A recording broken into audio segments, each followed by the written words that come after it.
Ladies and gentlemen, Makachero. Tuingie shughuli bana. Leo tunaanza na story moja. Wow, ni story moja.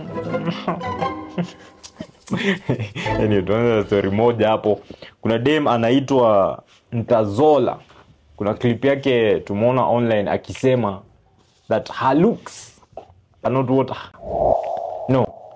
her degree, her education, everything her parents have done for her is not what has gotten her to where she is, but this is what has gotten her to where she is. Wacha to play hapa clip moja usikie kile demonya alisema. Mwambia kitu at the end of this video ukasirike ukitaka, and I would like you to come in terms with reality. It's because of my looks. I drive a nice car, and not just a car, a German car. It's because of my looks. I live in this big house. It's my house. It's because of my looks. Nothing close to all junior graduate. Did you have a degree in economics? That degree has never opened a single door for me. And I don't come from a well-off family. My dad is a teacher. I don't have a powerful surname that can open doors for me. It's because of my looks. Invest in your looks. If you don't come from a rich family, make sure you have a good-looking skin. Enda utengeneze meno yako ikae safi. And if there's anything on your body that you feel that is not making you feel confident, bitch, go fix it. You see, people are impressed. The first impression they get is from what they see, not what is inside you. Nobody gives a good heart or your morals.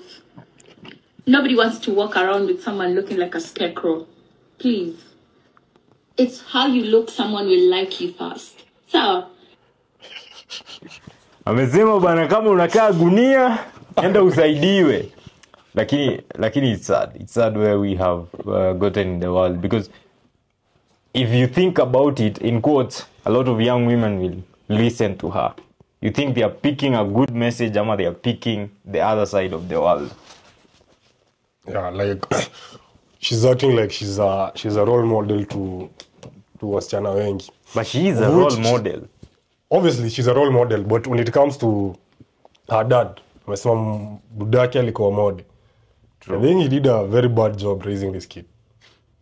Bro, a poor father is useless to the community. Bro. No, but unajua kid ni investment. Bullshit. Bro, kama una pesa ati unasema wakili ni investment. These are the kind of people you bring up. Mtu anakuja online anasema bazee you failed as a father. You are poor. Bro, by the way, unajua no me uko against ati mse yote just because you have a seed in you just go distributing your seed everywhere. Na unajua bro, you have no ability to raise whatsoever. Bro, money is a very important thing in this capitalistic world. Your children need the best education. They need the best kind of life, quality of life. Huyu, I think she's 20 something sahi. Yeah. Anasema budake ni failure. But udem an advocate umalaya. This is modern day prostitution. Like what she's talking about, she's not even targeting the ladies. As in, technically ana target ladies kuambia dress nice, kaa vizuri, osha meno nini. Hizo vitu zote zina target wanaume. Cause a rich man, udem sini anaendaga Nigeria nini, this is the type of akina Vera Sidika. Mimi nimemjua from this clip. Time unasema. Kuna time alikuwa ametoka 50 G's na Shamba Boy. Juu ya nini? Juu ya kinembe. Goja. So story ilikuwa udem alienda alipatana na msee online. Unajua hivyo ndo wanapata pale gym. So wakabonga ni nini, boys akamwambia ndo keja yangu. Manze sijui nini pake iko. Si wakabonga wakasema 50 G's. Dem akapull up. So vile dem alipull up, the guy smashed up. Right? Afterwards, umse akamwambia sina pake. I'm a poor man. This house game. Manze, this house is not even mine. Hii keja hata si yangu. Umse alikuwa ameachwa keja na I think wasema majenga keja wanaenda majuu. Ka vile like sisi, because my mom anafanya job Nairobi. Mimi na brother yangu tuna stay Nairobi. Yeah. Sister yangu ashaolewa. Home ushago kuna mse ustay huko. So tuseme mse mwenye ustay home ushago wakati wewe mwenye anaangalia tu dogi, hata hizo magrass nini. Analisha mapaka, anaosha keja. So dem akapula. The guy alilima hiyo mali, na vile alilima hiyo mali ni dem walikuwa wamepona. She recorded the stuff akasema huyu msichana ni dinya na nilipi. Actually sikuwa anasema huyu msichana ni dinya na unilipi. But the internet was even by the world like just a crazy place. You can Comedy. imagine. Yeah, hii ni comic bana. But as in to some extent mi naweza taka kuketi na dem anafanya hizi video. Somebody who sells a body for money. As in mtu anakaa well presented guy. Ukipata naye hapo nje utafikiria this is just a normal chick. Sisemi wale wenye kwa tawa ati wamejipanga hapo washa accept this is all I can do. Hapa ndio maisha yangu imenifikisha. Semi yao nasema yule mwenye as in she's a good looking woman, she's educated, but ameamua for me to make something in my life I need to sell whichever body the Lord gave me. I need to do butt lift, hizo vitu zote hao mademu do. Yeah. Naweza taka ukana dem kwa unamuulize like ukiumeka hivi at some point as much as you have everything. Do you imagine udem probably ana live exactly vile si tuna live, but for us is from hard work. Hakuna mtu ametudinya ati ndio tukue na TV ya 85 inch. Hakuna mtu ametudinya ndio tukanua moti. But probably kuna mse she's selling herself. As in hakuna time mse ukaa hivi unajiuliza is it worth it? Unajua like to some extent for women it's fucked up. Udem unaweza fikiria yako poa, but mentally she's fucked. Ama demo wote hapo nje unaona demo anatembea ni mrembo nini, amevaa high heels na amevaa mini. She's advertising herself to men wenye wako na fetishes zingine weird. Utasikia udemo probably amedinywa hadi haga. You never know. Udem vitu amefanyiwa. Kuna nilisikia wanaita showers. Demo anadipo anaenda anakojolewa na wanaume kama 5. And you get paid 70 to 100 G's. Hizi ndo kazi yao mademo wanafanya. And she's advocating that to our daughters. Na wakidi wenye wako hapa nje. Sasa hii nimeenda mtaa juzi na bonga na like my small sister na watu to toy to dog. Wajua waniambia aje sijui I have a boyfriend sijui nini. See it before tufike class 8 we never knew that stuff. Internet imekuja kufaka kwa watu wetu. Udem anaambia nini watu wa wasichana, na kila mtu wa msichana sasa yako TikTok kwa IG kwa kila mahali. How she's dressing is how other kids what are dressed. Ndio nilikuwa nasema last episode. The internet is only gonna crisscross more into the counties, in uko mashinani wapi. So it's up to you who raise your kids wakiwa na hiyo knowledge ya internet is good, it can make you money vile ka sisi ufanya hapa, we make money from it, but it can also ruin your life if you put the things that are not supposed to be on the internet uwekele on the internet. Like hiyo story yenye ili happen ya ule Tamara hizo vitu zenye alidu, that is a footprint yenye haitawahi disappear even if she goes to the highest level of life, even if she gets an A-list man, people will still see her and remember we saw something about you at a particular age. So unafaa kuwa aware whatever you put onto social media. If you don't want people to analyze what you put on social media, put what they need to see. If it's something they don't need to see, you don't need to put it on the internet. But wasi wanaenda to the biggest lengths kukua celebs. Let's be honest, kukua celeb so, if it comes with money. Anakuwa celeb ama nikinembe yake inakuwa celeb. But she's still making money. Kwani what is the end goal for her? End goal ni do. Amesema akona attention is money, bro. Yeah. Like sisi there are people who kuna attention na kuna kujisell mzee.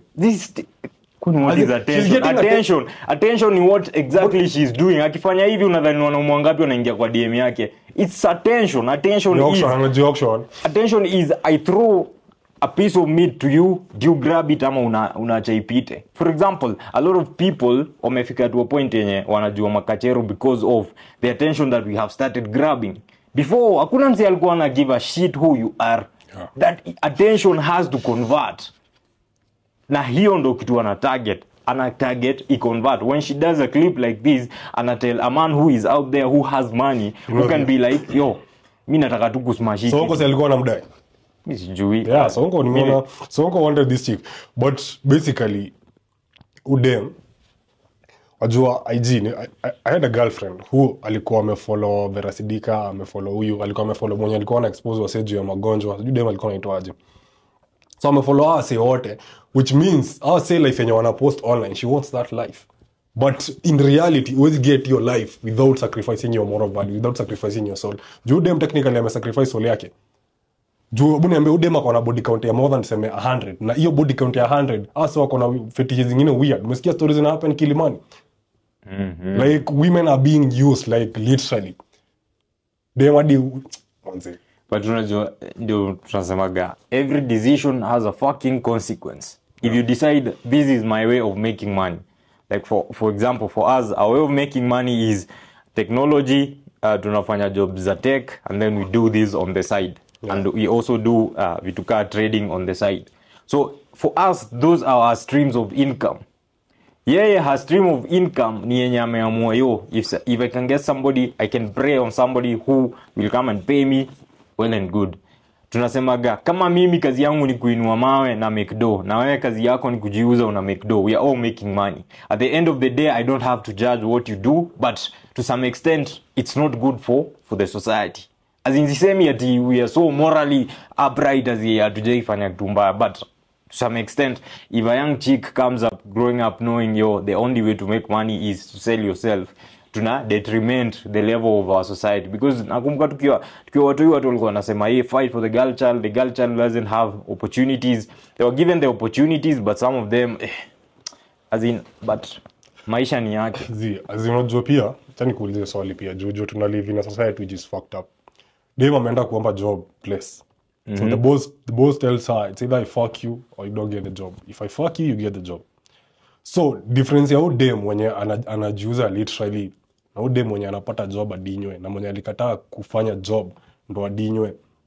As in alikataa kufanya job asidinywe. So what's the difference? Huyu mmoja mwenye alikataa kudinywa, she's still being fucked out here by other men, but they are not paying her just because she has morals. But today ameamua hiki nembe yangu, hii ni sukari, lazima niuze.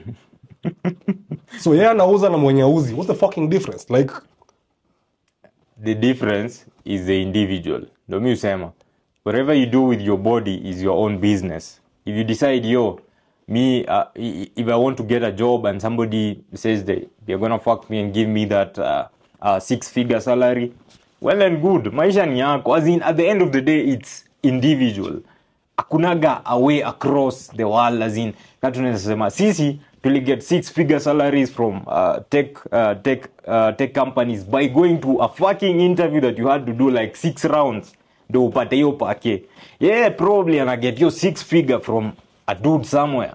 As in, we are all making the 6-figure, but individually probably I'm more satisfied with my own life. Na pia to some extent probably ako satisfied ama ako na regret zake. You can't know what an individual is selling ama what an individual feels in herself. Pekee ndo anajua. Outwardly, as in she may seem fine. Tunajua hadi Sammy Boy outwardly seems is fine, but he's not fine. Like the man unajuaje is not fine. Somebody who is driving a fucking GLE unasema is not fine. Let's talk about it. Bro, wewe ubai GLE na pesa ya kudinywa bro. As in, how would you feel? Unajua kunaga msee huko wana pride kama kitu umefanyia kazi na ukabai manze. Hiyo kitu hadi ukiendesha manze unaambia unafungua dirisha unaambia mtu wewe keino wewe. Sammy Boy can't do that shit. Bro. Cause akikalia gari anakaa na sideways. Hata most probably haezi lean kuambia msee niko na GLE. Acha niseme the same way Sammy Boy alinunua German car yake. It's the same way I bought my own German car. It's the same way I went and paid Indio don konayo ni pay indai. Pia alienda akasema Indio don konayo ni pay indai. Ni arasa. No one cares. Watu ukimuona, acha nikuambie, ukiona Sammy Boy amepack peti yenye nimeenda kufuel. The same way people look at me with my car without knowing what I do. It's the same way they look at him. But unajua Sammy Boy. Clip zake ati kila mzee ati ameka hivi clip zake ati mzee na muonaga daily. At the end of the day, jamaa anaishi maisha yake. So nikuuliza swali, kuna mzunye fulani anakaaga mahali anasema manze hii mali nililima. Azina get irony hapo mzee. Na get kitu unasema, but at the end of the day, outcome yake ilikuwa nini? So una advise wase wadinywe wabaye. Mimi sijasema udinywe. Unaweza get hizi vitu through the hard way. Ndio tunaambia gwaje kama Hamozi usema you can sacrifice the family events, you can sacrifice going out with friends for 10 years to make ipake for the rest of your life. But kuna mzee yuko willing kufanya hizo vitu. Kuna mzee anataka ku get it the easy way. It's their own life. It's their own decision. Ni endo wameamua cheki.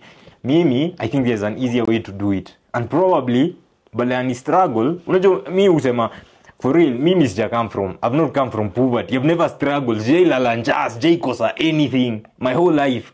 Mi nimeishi best. But the reason that mi ujituma ku get my own things is najua hiyo feeling ya umeget kitu yenye ulikuwa unatafuta. As in, si kila mtu ametoka kwa shida, si kila mtu ametoka kibra. We all have our own pushes. We all have what pushes us. Yeah, probably alitoka kwa umaskini. As in, always justify kuuza kinembe just because your family was poor. Sija justify. There are women, kao dem ana justify. Anasema sijui osha meno, sijui ngara fiti, sijui nini, niko na gari. The thing she's not explaining to young girls is that idoma alilitoka ni pangumu. It's much hard idoma alilitoka na vile na celebrate. It's not the same thing. Most probably udem alipenetratiwa na whatever. Azina aliyeko. Ase wanaambiwa sijui wanadodinyo hadi na dogi. Hiyo stories zimekuwa ama demo na majuu na dinyo na dogi na nini unapigwa mita moja. Unakuja hapa Kenya kuambia wasichana sijui you can make the kind of money I have. You're not a fucking role model. You're a devil to our kids. But kitu mnafahamu accept ni these people are what your kids are looking at and looking up to. These people, for example, the number of people who would look at me from a tech job, the car I drive, where I live, all this, and the people would look at Sammy Boy and waseme, probably Sammy Boy is doing better than me. Ukichukua 100 boys, 65 watasema Sammy Boy. Kwa nini? Because hii dunia tuna live in a visually stimulated world sahi. Wewe bana, however you got there, when do unajua how you got there? However you make your decisions, when do unajua vile uta make decision yako u decide yo I can do 1, I can do 2, I can't do 3, or I can do 1, 2, 3, or I can do 5. As in, maisha ni yako. At the end of the day, you decide what you want to do, fanya vile unadai, and hakuna moral compass. But there are things that for me personally na feeling ni ku overdo. Kama hii sasa hii ni ku overdo. Invest in your looks. Just like kudanganya ti, oh, people go for morals. Let me tell you. Like a moral scandal. Niwambie, it's because of my looks. It's because of my looks. I don't want everything. Looks ni kinembe sasa. But unajua the reality of the world is top most companies at the top are run by men. And most men wanakogana hiyo ufala ya they can't get women vile si normal men. You approach a woman ukirejectiwa unasonga. There are men who think their resources is what should get them a woman. But hiyo ndio dunia yenye tuko sahi. So at some point obviously utapatana na mwanaume anakuambia yo for this job I need you to do this. So weka dem ndo wamwe yo I can do it or I can't do it. Hatuwezi sema ati mademota wanapitia hiyo njia na hatuwezi sema ati kuna mademota decide wasipita. Life ni yako man. You do what you wanna do. Manze. Hakuna njia mbili to this thing. Kila mtu ata decide their own. But madem sahi ka unapake you're not getting any pussy. Madem as in ka chali. As a guy, as a man right now. You can't get any pussy without investing in dog. As in madem ni wengi buda. Basi tuseme when you invest na like your status. Unajua when you have status every if you don't have money you don't have status. Exactly. So you see it's money. Jukuna tuseme kwani unataka kuniambia wase wenye wako kampo wana date na do. There's a difference between the real world and campus. Bro, the campus na dunia ni the same thing. Okay. Everything in a university can be translated into the real world. The same way kampo kulikuwa na wale majama wenye wana get all the women. It's the same way out here kuna majama wana get all the women. But sasa ni nini? 80% of women want 20% of men. Lazima ukoe na pake though. Si lazima. Koleo used to get pussy for free. Hapa nje hadi huko nje unaweza pata for free ukitaka. Lakini si ile yenye unadai. Hata yenye unadai. Unajua kuna kitu moja mi usema. And the moment nililani kitu, life has been very easy, especially in relationships and with women. A man is supposed to not pursue, but he's supposed to approach a woman. I approach you, and then from our interaction, I decide if you are sexually stimulated or attracted to me. if there is no sexual attraction from a woman to me, that relationship will never work. It'll never go anywhere. Hakuna kitu hata isipokuwa relationship, you'll not be able to get into sexual interactions with that woman. Yeah. So for me ukua like I could approach a woman today, tuonge 1 to 3 times nione she's not interested. Kama yuko interested na chat. Mimi nachatu nayo, I move to the next thing. There's no need of wasting your time at una text mtu una try to cultivate attraction. You can't cultivate attraction. If somebody is not interested, they are not interested. Jo basically cha unasema ni like go straight to the, as in hit the nail on the head. If a woman wants you, she wants. If she doesn't, she doesn't. So on day one wewe mwambie mimi niko hivi na dai hivi, unakubali ama unasonga. Mimi si obviously kuna hiyo vibe. There needs to be that vibe. Yeah, that is a sexual attraction. As in, dem lazima kwe sexually attracted to you ndo she has anything. So hapo unasema unabeba dem kama product. If you've no. As in sikia sisemi like ati product, nasema unajua kuna stages za kuclose a deal. Kuna msana that take 6 months 1 year. Wewe unataka leo, are you interested or are you not interested? Kama uko interested wewe songa. Mimi nasonga. Hata sijaeka any timelines. Nimesema if she's not sexually attracted to you, there's no need to keep pursuing this relationship. Umenda 2 dates. I won't hear any signs. You're just wasting your time and you're just wasting una waste resources zako na una waste time yako. Pull your resources and take them to somebody who is attracted to you. Unaweza unaona kama jamaa mtu ako na dem anaona chali mwingine anaenda kuo chali wanaanza kuvibe hapo, umesimama hapo kaka kinodi, you can clearly see ana time yako, lakini wewe you don't want to lose her. She's a gem, bro, acha ujinga bana. If she's not attracted to you, if there's no sexual attraction to you, achana tu nayo, move on. As in, ratio of men to women is 1:5. Unalilia moja mwenye umejua tu juzi, bro, it's bullshit. Move on to the next one. Hiyo ndio kitu iko.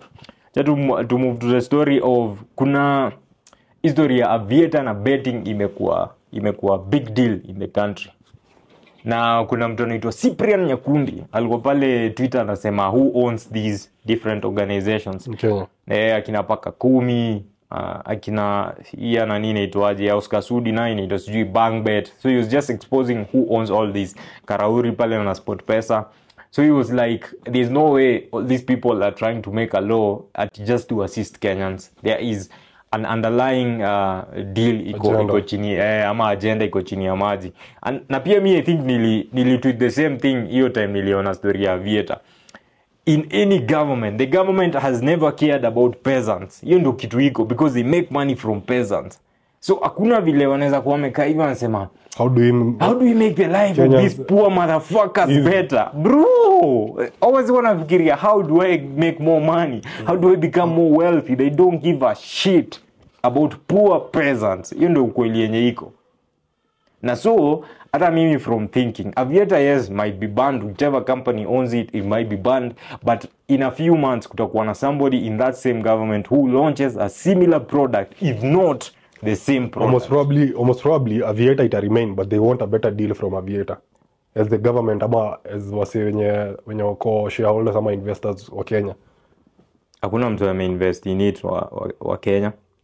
So kuna wase invest na Betika nini, but do wenye labda pa Kenya wanapata ni less.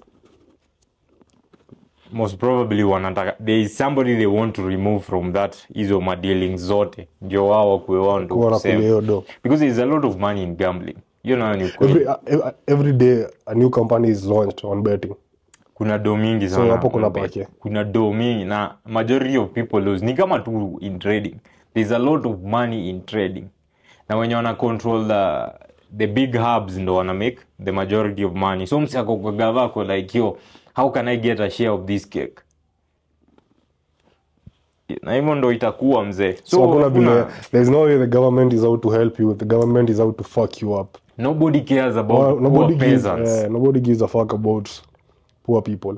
But basically, hizi vitu Wakenya hawawezi dinda juu kuna watu wana make dough from gambling. Kuna watu wana make dough, but majority of the people lose. But the house always wins. So if you are the house, you maximize how you make your money.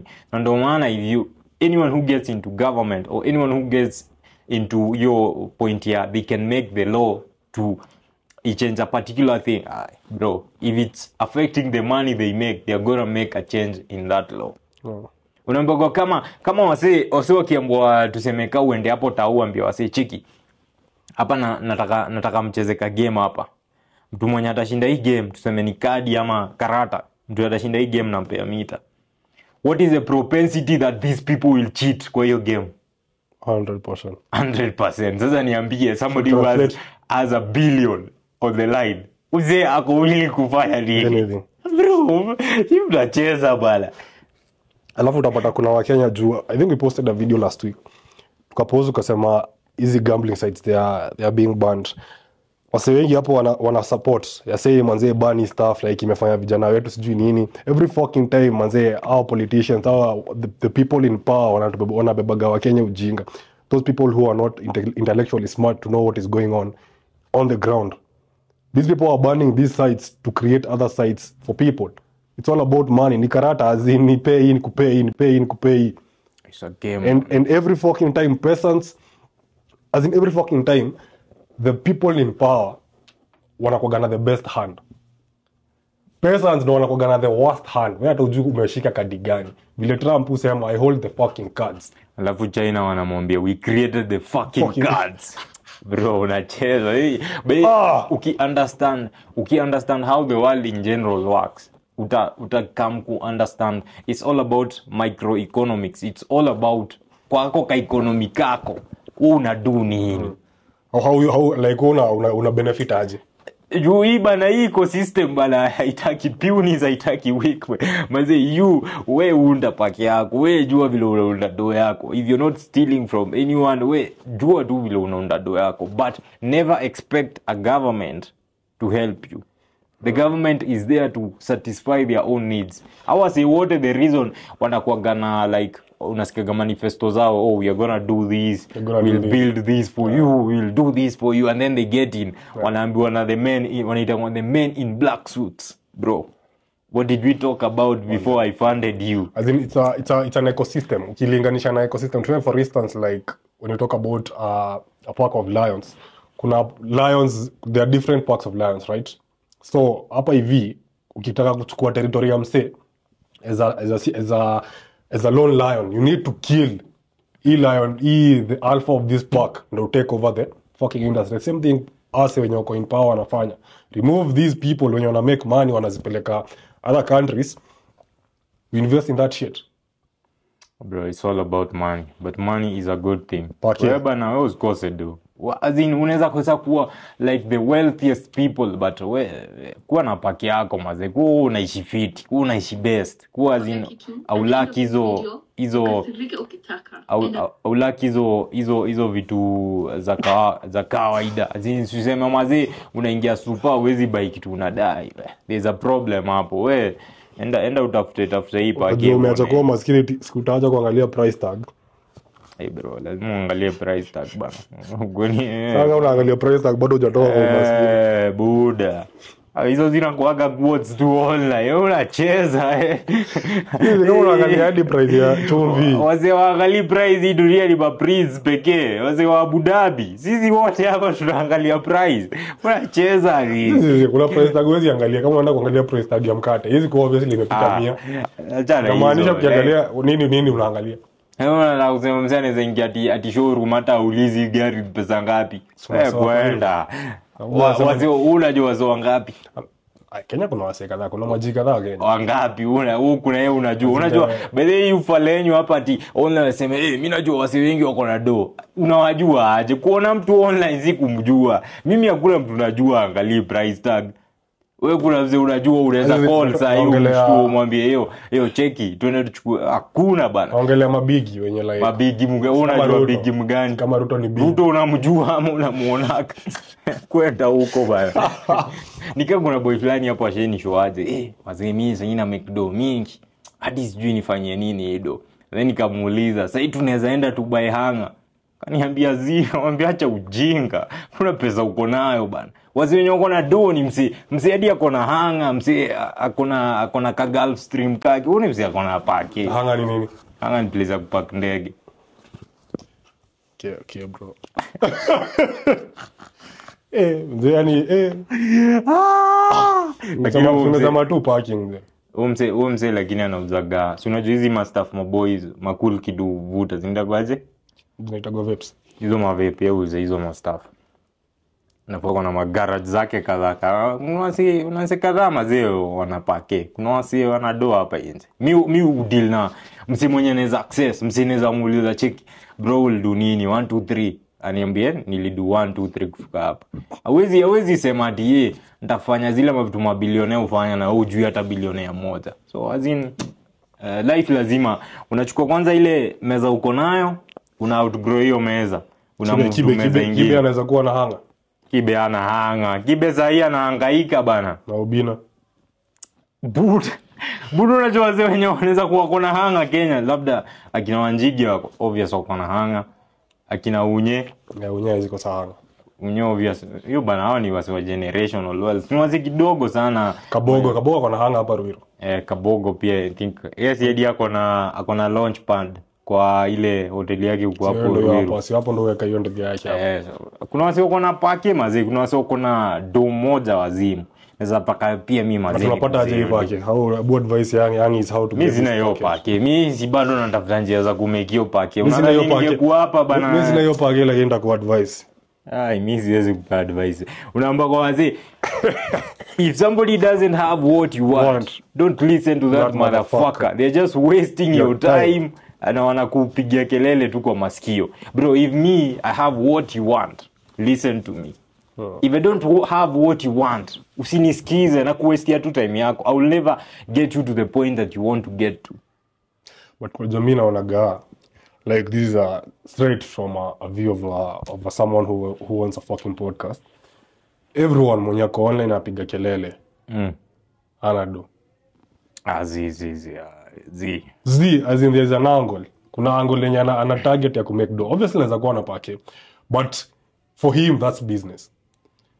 Anything kuna kitu Kibe alikuwa anasema, if you don't want us to analyze anything, don't put it on the internet. If it's on the internet, we are going to get our paws and our claws into it. Hiyo ndio kitu moja unafaa understand. Na ndio maana kuna hii beef ya sijui Mulaamua na Obina. So acha kwanza tuone hiyo clip. Hiyo clip ilikuwa kali. Hiyo clip iko wapi bwana? Before hiyo clip icheze, tunataka kujua net worth ya Kibe. Does anyone know the net worth of Andrew Kibe? Kibe ana do. Akona do but si ile do muenda bado. But akona do. Kusema do ile ukweli. As Kibe ana do but si ile. Niunde ndio nipige umbe ya Mulaamua. So sikia, uni anaitwa nani? Demo FB na Obina pale wanaongelea mtu hiyo kijana wetu Mulaamua. Sasa Mulaamua sijuzi aliposti mdodo wake.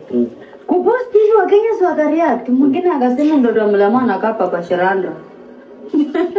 Lakini si ufala. Hebu.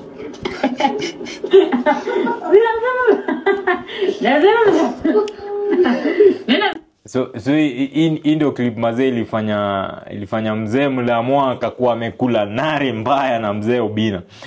But niulize tu kweli.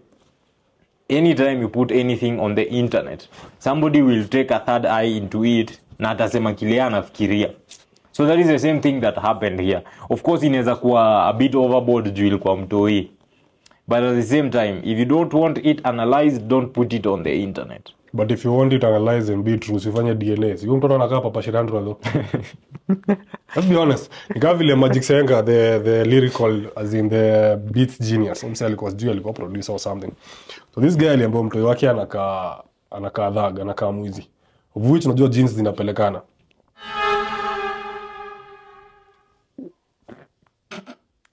Vivi bala the comment bala.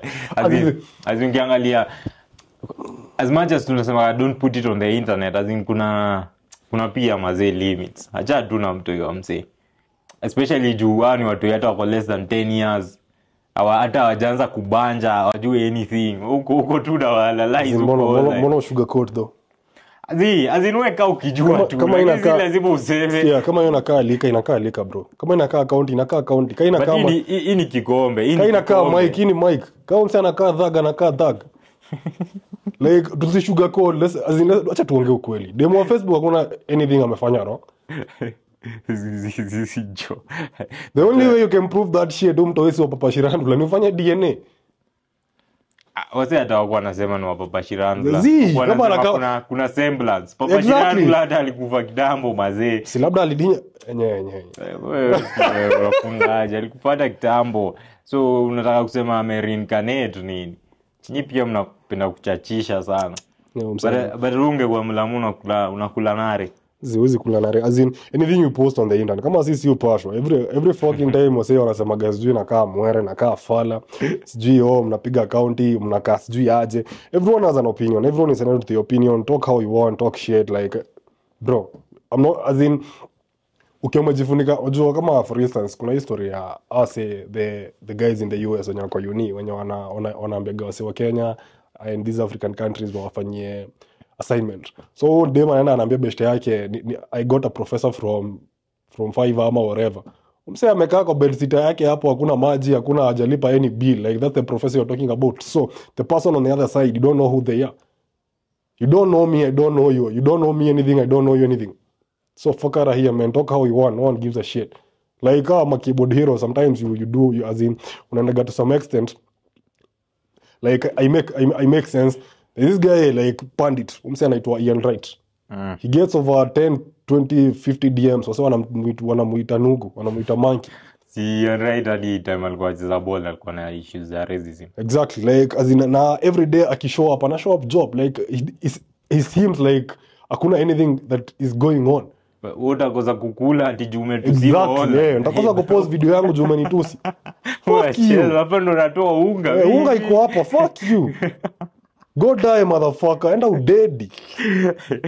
Leo the same thing. Ni kama Loraga Obina alikuwa anasema Kibe haizi leta Kibe kwa show yake. Mbona? Sijui Kibe alisema ngani. Kuna kitu tu Kibe alisema kumuhusu. Hizo tu ma reaction videos. Unajua Kibe usewa kile anafikiria. As in yeye ni ni mse liberal. What I think is what I say. Na mi try to believe for men that is how it should be. For women sometimes unaweza tone it down a bit. As in grudges but wanaume as in katu seme sasa mtu akuja hapa kama wase wenye ucomment kwa pages zetu and then wao ukienda huko hadi umenote hiyo page ni ya nani ati unakuaga umekula nare ukiwa ipatana hiyo ni ujinga bana. As in men should you can disagree on many things but it doesn't prevent us from sitting down and having a discourse and even disagreeing more.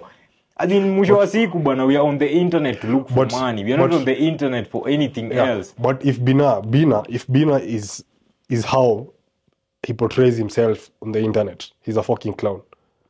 John say most probably anafanya hivyo to gain like audience, to gain money, of which that's fucking smart. But kama home say personality yake iko vile yeye behave, this guy is a Kenodia. But unajua as long as he's making his money, he doesn't see what to change. You can say ni mwana wase wanampasha wanamwambia ana cloud chase sana. As in the shows have become nika unaita celeb anakuja hapo ndio anajifanya vile akishautiwa na chali yake anaanza kulia. Lakini ndio hadi Kenyan Prince akimwambia hizo ni maushebedu. But as in all we are doing on the internet is to make money. Swali yangu ni kila mtu ako hapa to create an engine that creates views. My question views is, translate to money. If you're not affecting my money, bro, fuck you. Unajua nasema like what I'm saying is unajua pia kuna showbiz, kuna hizi kiki. So for instance tunakuja tunakaa chini tunasema tuone pale online tuko sana ama niseme nilidinya manzi yako like to get that traction. But the grudge between him and Kibe seems real. Uni mwanaume mwenyewe mlikuwa mnaenda mnavurugana daro, mse anasema hata sitaki kuongelesha. Bro, nakumbuka alikuwa high school club zivlali alikuwa fanboy wa Neymar, alikuwa anapenda Neymar. Hadi akifungua loka hivi, ameweka mapicha za Neymar hapo. Mzee alikuwa anaitwa Kevo Nyamai. Sijui alielewa ilikuwa anaona kitabu hizo vitu za Global akipewa huko ba award best seller sijui nini. Tunakumbuka siku moja tukiwa high school. Kamwambia kwani wewe ni shoga nini? Unakufiaje mwanaume hiyo design? Mimi namwambia kwani Neymar ni nani? Neymar hata ajui ball. Tumeshikwa mchokozi maisha.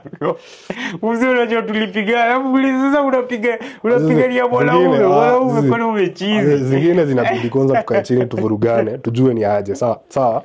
Kuna some sort of disrespect like a man like always take.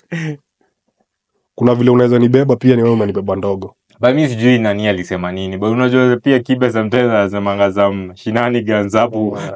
Unaweza sema hii too much.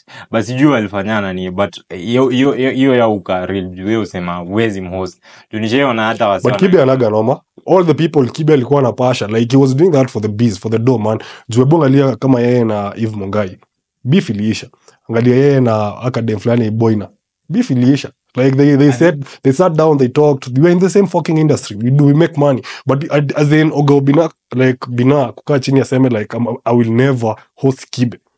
Bro, you're being a fucking Peony. When he peony. But unajua nini? Mwisho wa siku the platform is his. He decides what he does with it. Nikaa tuseme aje. Kuna wase naona gapo online washindwa tuliza hiyo. Mbona msi invite mse kama hapo banja naye. Sema tu kweli, we do a different kind of content na wase wengi hapo nje. As in, na mimi kusema tu honestly, most celebrities I think are stupid. Kusema tu ile for real. Yes, you could have attention, you could have a following, but ukishasikia mse ana banja, you can tell mse there's nothing in the head that they can tell you that would help in your life. Hata mimi labda kuna mse anaangalia hizi ma clips anasema unifala, hakuna kitu anaweza ni show. It's the same thing naangalia mu celebs. But niko like, yo, if somebody who I think is that stupid can make it, what is preventing you? Wewe mwenye unafikiri wewe ni smarty, nini inakuprevent ku make it? Kenya to gain traction, to gain an audience in Kenya, you don't need to be smart. You need to be fucking retarded and stupid and do retarded shit. Angalia wasi wenye utrend Kenya, angalia kama mse kama Steve-O. Steve-O has zero talent. Angalia Barabamba. Huyu jamani kuruka tu akiimba wasijui nifinye. Ati Yesu kuja nikufinye. That's bullshit. Unajua Steve Simple Boy amepewa a few millions za TZ pale na Chief Godlove. Hizo zinakuja 200 Kenya shillings za Kenya. Which ni do. Wajua hakuwa nayo. Hakuwa nayo. Lakini kweli do ya TZ uko useless aje. But ukiangalia hiyo picha ya Steve Simple Boy every fucking time anapewa do na wase. Ina make sense kweli. Mimi simjui personally. Kenya tuko na kaujinga fulani. Bora leo msee kama au msee alikuwa anajiita Kante. Kenyan Kante yako na talent yote na hivyo ndo. Kwani Simple Boy yako na talent? Steve Simple Boy ni anaweza create content ina make sense. Vitu hizo zake zinaweza kusema mushkil but unajua sasa yeye anafikiria gani musician Mafi mushkil. As in reality yeye si musician, yeye ni comedian. Of course, ndo nimekwambiaje, on the internet all we are doing is creating an engine that can create views which are equals to attention which is equals to money. Ukiingia on the internet ukuwa unajua hivyo, you live a very amicable very calm life. Yeah. Juu unajua mazee as in wazee wako kazi. Kila mtu mwenye ako kwa internet ako kazi. So ni wewe who understand limit yako ni wapi, unacheza game gani. Kuna wase wanafanya intellectual podcast, kuna wase wanafanya comedy, kuna wase wenye wanafanya all the disgusting shenanigans you can do on the internet. As in everyone has their own niche. No maana tunasemaga ukienda YouTube kuna over 1 billion people who are posting clips hapo. Kila mtu anakona kanish kake hapo ana try push, but all we are looking for is an engine that generate views generate attention generates money. At the end of the day we are all looking for a money making machine in this business. Na baada hata before ni sahau bodyguard wa Obina wanaita kwa nani Munes. Mazi when I was 15 years old, huyo jamaa pale Embu Tower, I was a form 1 student at Iku Boys High School. Huyo jamaa mazi alinihanda hapa kwa soko akanitoka Rwabe. Unajua really happen. Nilikuwa kuna kuangana kanjia fulani hapo kwa stage na soko, in between stage na soko Embu Town. So sisi tukiroka shule tulikuwa tunaekwa saidia juu, so unatembea tu hapo in between soko unatokea hiyo stage nyingine, then mimi nachukua mat za kwenda kwetu. So nikipita hapo form 1 mi na enjoy life ni midterm. Nilikuwa mnyonge, nilikuwa mtoi bana 15 years. Msijai handle. Sasa mimi nikatema mate hapo chini. Mnez alikuwa anahangaika, anakula shit. Anaumia. Alikuwa anauza sweatpants hapo kwa soko. Hizo tumana za Gikomba. Hizo sweatpants za Gikomba. Yeye alikuwa anambia mzee nichukulie bali wewe nitashuka Embu. Unajua Embu utagonga wase hadi patch. So, mimi nikatema mate hapo chini. Mnez alikuwa tu mbigi hivyo vile ni mbigi. Ndio mimi mshanga kwani alikuwa mbigi, Basi sasa tunaingia na airing. Bado si ni different weight class. Zi revenge man. So mi katema mate hapo chini akaniambia, "Kijana, nikuitie kanjo." Mi bana, wewe unajua mimi mzee wa Ocha. Mimi nimegrow up Ocha maisha yangu yote. Nilikuwa napelekwa shule na mzazi mpaka nikafika high school. High school sasa unaachiliwa sasa Mnez hapo kunitishia akaniambia, "Kwanza leta suwa ama nikuitie kanjo." Mimi nimepanic hapo. Nikamjenga parwabi. Lakini Mnez wewe vurugana na bro ya Bahati ama nani? Si Bahati. Hii ni makajukuru ya Machachari. Baha. So wanakuwa twins I think. He has a twin. Baha akona twin bro. I think wanakuwa twins I think. Basi sijui ni labda fratano ama wakogi that identical. So umse tumeenda I was in Ituro boys. Tumeenda Chania boys. So ataki shule iko na watu 9. Na si hapo Ituro tulikuwa na kabasi kingine ilikuwa inaitwa Kamagi. So tulikuwa tumeenda game so tulikuwa tumeenda I think handball. Ulizomea police station. Police station gani? Tuende maliza story alafu ubonge. So sisi tumeenda pale tulikuwa na kabasi kadogo zizi. Azin kulikuwa na basi kubwa basafi. Tuna vile economy ya shule ilikuwa mbaya. As in budget. So tunaenda waseles. So tumeenda huko manzee kumevurugano like Chania boys kuna shule fulani ilikuwa hapo ilikuwa na mamaji wengine walikuwa wamebadi mavisu nini shule ya Maodi. So sisi tumevurugana pale manzee mangumi azinodhamisi uwezi ni bully hizi. Umsali nipiga kidevu. Kidevu mzee like ngumi bro. Umezima. Siku zima si unalia tu unaondokea ngori. Utadu. Asa wako more than like 800 amekuja na basi ya watu 14. Balizo vita za high school zilikuwa za ufala. So umse nafaa tutafutane kiasi manzee. Si unajua shule inaitwa Kegonge boys ya. Siwezi mtu kiwa Ikuu. Wasi 1500. Mmekaa basi moja. Ati wakaanza kuzusha. Tuliwapepeta bana. Kwani nyinyi mnadhani hata mko na nguvu gani? Wasi 1500. Mmekuja basi moja ama walikuwa wamekuja basi 2. Wanazusha hapo kabasi kalibebwa kagua karavio. Walienda wakisikia njeve hapo. Kegonge boys? Uncle yangu aliwasomea huko. Lakini shule ilikuwa na barui wengi sana. But mimi ona ililishtu. Azin wasi mnaka mchuo iko na wasi 1500. Wanaume 1500. Nyinyi hata mfiki hata zoo. Mtadinywa bana. Na wanamoja aminia. Hiyo ni ujinga sasa. Sinika vile zinka tuseme mmeenda war. Mnaona hawa si watatumada. Alafu nyinyi bado mnasema nini? We are brave. Brave kitu gani? Rudi kwenyu. Be smart mzee. Wasi 1500. Mpaka leo mimi nashangaa wasi walikuwa wamechochana aje kwa basi. Labda shule yenu mlikuwa Mamwere. Unajua kuna zile shule zilikuwa tu ni hadi shule iko ni ya Mamwere wasi 1500. Zee unajua kulikuwa ile situation ya kuna shule yani tuseme for instance kama Kiambu, the whole of Kiambu ndio tulikuwa tunasema. Ituro boys saa haimaanishi tumeenda Muhoho ama tumeenda Mororia tukiwa na basi ya mtu 14 mtu vuruge. You're gonna fucking get revenge. Sikuna vile mazee mnasema mazee tuende Ituro. Hakuna vile tunakuja shule yenu mnatuvuruga tukiwa 14 alafu kuja shule yetu tuache tawavuruga. Sasa the same thing. Hawa ni wasee wamekuja tu na kabasi. Wampata wanaume ona Sunday. Sasa mliwaenda Kegonge. Tunaenda Kegonge was a puny school bana. Si bana hii ilikuwa national school. Hawa ni wasee wa 301. Zipana msewa 400 material. Tulikuwa watu 8. Hiyo no kaliba 250 251. Alafu unakuja kwa si of course by unaweza pata hiyo ndo ilikuwa tiki yao. But pia kuna kitu wanaweza tufanya. Lakini wasi 1600. Tadinywa bana. Unajua hizi measure intelligence na mawazo ya mtu alipata primary. You know the reason why ziwe same thing. Hata nikwambie the fucking environment. Hebu fanya hivi. Sikia bro. Azizi Breto skia. Sasa hiyo uchukue mtoi wa 280 marks. Umweke place ya watu wa 180 marks. Mtoi atakuwa top na grade gani? Most probably C+ ama B akienda sana, ndio. But mtoi the same kid umweke kwa shule za 400 na 300 wasi wanapata maema B. Mtoi atakuwa anagonga hiyo hii. Mtoi ataenda kwa wa mwisho. Si wa mwisho, but atakuwa todhi kwa hiyo shule na atajichukia. But atakuwa wa mwisho at the level of those students. Atakuwa wa mwisho na grade gani? Sio C+ angepata kwa top huko ndo atapata. Ukienda shule international kama Mangu ama whatever. As in the minimum grade you can get is a B-. Sini juu wase matodhi wanakuwa wamefukuzwa form 2. Hawafikaki form 4 bana. Wana mzee. Ni environment mzee.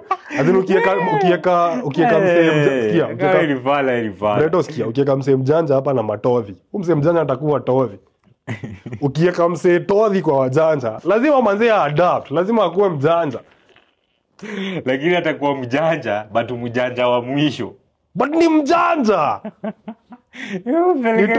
Mzee alipata 210. Umpeleke hayo. Wallahi anagonga. Atapata D-. Ziwezi piga D-. Kuna environment mzee. Environment ndo inasema like the culture ya vile mnasoma, walimu mko nao, vitabu zile mnasoma, like the resources, everything. Ukienda layo, ama ukienda hizi ma national school. Mwalimu atakuwa na cover syllabus. Juu unajua mnasoma ahead. Sasa Tori ameleto huko atajui kusoma. Si itabidi asome ahead. Msi kufila na fail. Atabaki ya national hero. Haezi fail. Lakini bede masomo wa determine. It doesn't depend on you. Ati kama utakuwa successful or not, it's mainly because of opportunities you get na pia where you end up. Kuna video niliona juzi nikiscroll TikTok, nikiwa kwa series za TikTok. Mzee ameweka hapo manze, no one even notices that I was the top student in Kenya in 2003. KCSE ama KCPE? KCSE. No one gives a shit mzee. As in kutop daro ama kutop in the country. It doesn't really flip something big for you unless kama vile nilikuwa naona kampo kama wasenye walikuwa hiyo course yenyu economics. Yule jamaa alikuwa top economics, alipewa job na bank fulani hapo through the school. As in kama hiyo inaweza but few months later alikuwa uchi bana. Kwani walimnyang'anya job? Hakupewa job, si ilikuwa PR. Ai. Equity wanafanyanga PR. Ilikuwa PR. Hizi mimi najua wasi wengi wa Wings to Fly wamewake Equity. Masomo si kazi. Mimi najua. Umse hakuwa job. Basi hiyo si fiti. But as in masomo si ati ina translate entirely to you being a success. Out here ni kuna grit na pia as in lazima ukuwe msewa wa kujituma excess. Pia lazima ukuwe na opportunities. Pia kuna wase wanatumia the other route as in kama mse ni dem anaenda. Kitu sahi watu wa realize that dunia imechange. What used to work 15 as in a decade ago doesn't work right now. Like kama sahi ukiangalia 20% ya journalists ni wase wanajulikana, si wase walisoma. Angalia kina Mbusi like it's a fucking reality. Oga Obinna amesoma hadi wapi? But he is a journalist. Like as in these are people who have created their own platforms. If you create your own platform, you are entitled to do what you want. But Obinna hata yenda ati afanye ati citizen ati kama journalist. He can't. He doesn't qualify. How doesn't he qualify? Ati Mbusi amesoma, Bonoko alikuwa amesoma. Buda Geto Radio ulisikia hata Mwafrika akisema huko hadi ads hawapati. Hao wanahangaika, wanaumia hao. Hao ndo wanarun zile ads za ubet table ushinde 100k. Unacheza hao wanaumia. Ngumu. Buda angalia akina Maina Kageri. Awazi wenye wanafanya hizo majob. Kuna place baze huwezi fika. Kuna limits. Labda ukaunde yako. Ukiunda yako wanakuambia na nikaa kuna vile unaweza manage hapa. Kama Churchill unafikiria mbona anafanya kazi na Maina? Siju Churchill alionyesha he can build, motherfucker. He can do his own shit. Wakasema this guy would help our institution move even higher. Ingekuwa Churchill hakuna ati platform yake amebuild mahali. Mseka Churchill anaenda hapo na terms zake. Of course kuna vitu ata negotiate, but in any salary negotiation Kibe alikuwa top radio presenter, alikuwa amesoma hadi wapi Kibe? Kibe alikuwa hadi India. Fanya nini India? Si alikuwa sijui anasoma course gani. Lakini sijui alimaliza. Hiyo. Kwani Kibe amecome from a wealthy background? Kife si maskini bana. Hata ufala. Kife si amesomea Nairobi maisha yake yote na alikuwa anasema yeye si mzee ushago. Ndio maana kuna guts ya kuacha job ya 400 G's aende but ali explain hiyo job ya 400 G's aliacha juu. Alikuwa na madeni, alikuwa na nini. So leo pake as much as ilikuwa inaingia kafo so unapata unachoka na chwani ama so. So bado uishi fiti. Chwani ni pesa kidogo sana bra. Live within your means man. Chwani pesa. Una imagine wewe ni celeb mazee wasio wanakutambua wewe ni G. Alafu unaishi mkuru kwa njenga. Yezi jo. Azin kuulize lazima ushow kila mtu uko rich. Unajua nini? One thing you don't understand about the media personality jobs, there is an image to protect. The reason Obina si neighbor yangu ni juu mazee lazima maintain image. Image ya nini? Bro, the image is the money. Image is the money. In media, image is the fucking money.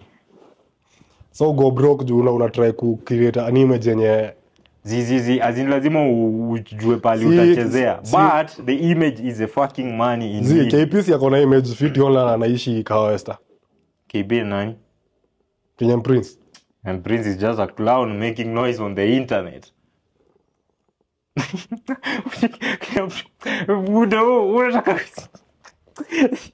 As much as Kenyan Prince ni boy wangu na nilienjoy kwanza story ya podcast zungusha hapo hadi sikize iliacha kuchukua simu manye but as in wezi sema Kenyan Prince wezi mweka same level na mse kama Maina Kageni as in Maina is a media personality. Kenyan Prince ni mse tu anapiga kelele kaa sisi kwa internet. There's no difference. Sisi na Kenyan Prince the only difference ni yako na convertible. Sisi yetu iko na roof. Hakuna unataka kusema huyo na Maina ni mtu anaenda DT Dobi. Ana market DT Dobi. Anachukua alichukua ni X6 ama ni X5. Direct hapo, zero mileage. Bro, huo ni msi lazima heke hiyo image. Lazima mjue wazati KP ni mwere. As in, I think you need to portray a rich image online to you make do. Mimi sisema a rich image. Bonga leo mse kama an image you have to put in place. Bonga leo mse kama nani anaitwa aje huyo? Churchill has money. Mzee bana. No one gives a shit. Maina Kageni ni kijana. No one gives a shit what Churchill does on a weekend. Kwani Maina Kageni ni kijana? Wacha nikuulize ungekuwa na unajua Maina Kageni mbona bado wako job? He appeals to women. And women are the biggest spenders according to statistics. That is why he still has a fucking job. Bro, you have to understand hizi game vile zinachezwa. For Churchill, no one gives a fuck kitu anadu on the weekend. Churchill leo ushaimwona akipost na gari yake. Churchill ako na pake. Mimi sijasema ana pake. Akona pake. Sasa niulize mtu kama huyu mwenye alifall from glory. Nani? Mwenye anaga jokes. Mtu nani? Mwenye alikuwa na work na Churchill. Nani huyo? Huyu jamaa alikuwa anafanya ndi za mama, sijui mtu nani. Sijui nani unaongelea. Who king of comedy? Amejiweka kuwa king of comedy sijui in Africa. Nani? Eric Mondi? Yeah. Eric Mondi bana, umse umeona adverts anafanya. It must be a puny to think he has fallen from glory. Adverts gani? Bro, there's no one who runs an advert that makes sense better than that guy. Adverts gani? Nimepatana zake kadhaa online za makampuni kadhaa. Kampuni gani? Azin si vitu mimi na buy so si kitu ina make sense. But there's no one bigger than him. So bado there's no one bigger than him bana. Nani anaitwa nani? Chana hiyo story. Wewe bana mambo yako ni ngumu. Matana jokes, hiyo ndio nilikuwa try kumaanisha. Yeah, anaweza kuwa na jokes but he's still relevant.